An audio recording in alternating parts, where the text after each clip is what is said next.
Opinion: Silicon Valley Bank and the Hypocrisy of Venture Capitalists. An article written by Caspiansi. While the vitriol and mocking of public-facing venture capitalists like Jason Calacanis, David Ackman and David Sachs is always welcome, what needs to be rendered clear is that there's a deeper hypocrisy poisoning the well of venture capital. Venture capitalists are refusing to acknowledge that there are a community of like-minded individuals who helped Silicon Valley Bank, their bank of choice, fail. Let's go back to the beginning. Silicon Valley Bank started in 1983, almost 40 years before it collapsed. At that time, it worked with legitimate innovators and industry disruptors. Not only did Silicon Valley Bank welcome these individuals and businesses to be depositors, a relatively easy task for just about any bank, but also provided what are now being called pretty risky loans for companies lacking revenue streams.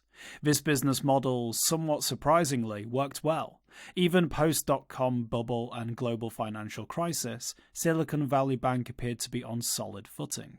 A quick glance at its financials shows a bank growing assets, deposits, and revenue exponentially between 2007 and 2020. Then it all came crashing down.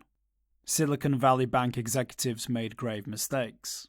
It's absolutely fair and reasonable to criticize management at Silicon Valley Bank for their choices leading up to the demise of the bank. For years, financial analysts and economic forecasters warned of Federal Reserve interest rate hikes, that the era of free money was coming to an end.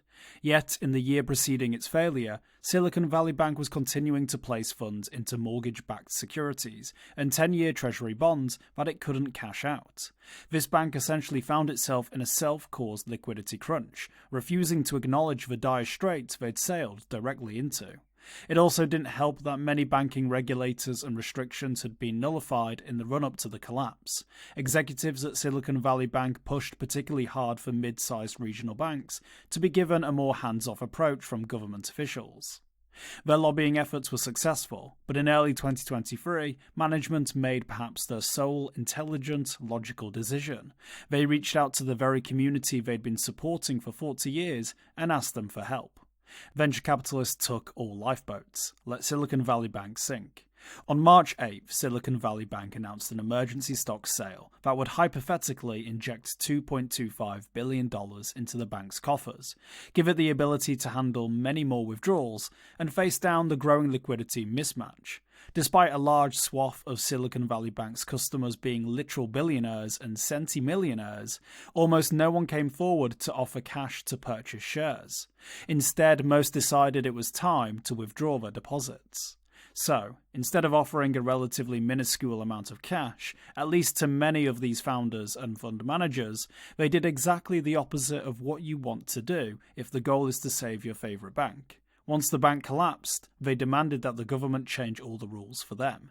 It's very difficult to feel sorry for these extremely wealthy individuals when they were offered the ability to put their ideals into motion, private money, no need for government bailouts or interference, and the efficiency of deregulated capital markets, and instead chose to run at the first sign of trouble in order to suckle on the teat of Big Brother.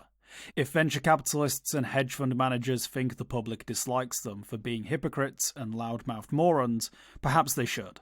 They had the opportunity to be the financial warriors they always pretended to be, but when the only bank that enjoyed serving them asked for help, they ran away. For more informed news, follow us on Twitter, Instagram, and Google News, or subscribe to our YouTube channel.